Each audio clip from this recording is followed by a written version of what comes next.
Alright, I'm going to try to do this again because the last video I think had some bad audio and no one seemed to like it.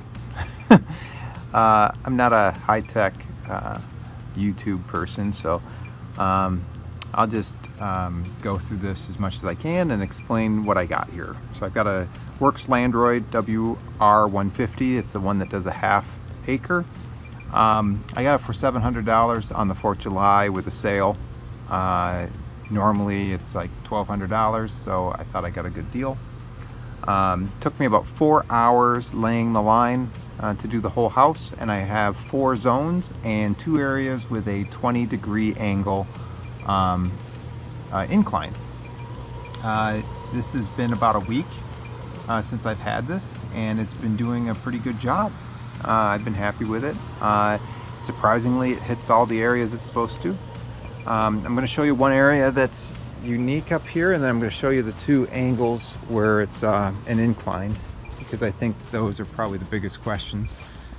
As you can see here, I had it go across the gaps. I put some concrete down on there, which you can still kind of see.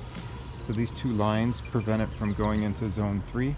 I also have the guide wire doubling back almost to where this line comes through, and then going back. I had to keep it a fair distance away, but what that allows is it allows it to bump up against here and not go into zone 3 by accident. So again, here is the Worx Landroid doing its thing. And I'm going to walk over here and I'm going to show you some things that I did for the angle. So this is the angle. It goes down here like this, but it also kind of goes off into my neighbor's yard. That's become a problem because as it goes down, especially if it's wet, it starts sliding. So what I did is I created these little guys, these little skid plates, and what I've done is I just 3D printed them, just stick them in the ground like that, and when it's coming down, it stops and prevents it from sliding into the neighbor's yard. So that's the angle. I don't have it mow up here. I do that manually, so you can kind of see how the grass is long here in the corner. That's my garden, which I think is pretty awesome. And I put the floor mat there to keep the sprinkler from spraying it. That's where it lives, underneath. The guide wire is along the back edge. Doesn't have an issue. It sometimes goes in here and mows, but for the most part it's fine. This is the wire.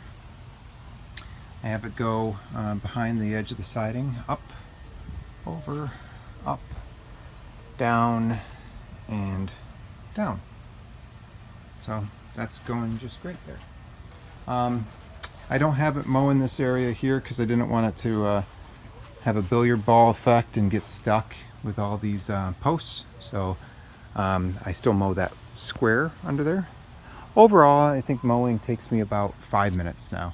I've mowed it once and then trimmed, and didn't have a problem. This is the hill that it goes up on the other side. No problem. I did have to talk to my neighbor because it goes over into their yard a little bit, but I want to note to you that these wires disappear after about 3 days, literally. In some areas you might see them, but that's only because I've lifted them up to squeeze them around in different areas.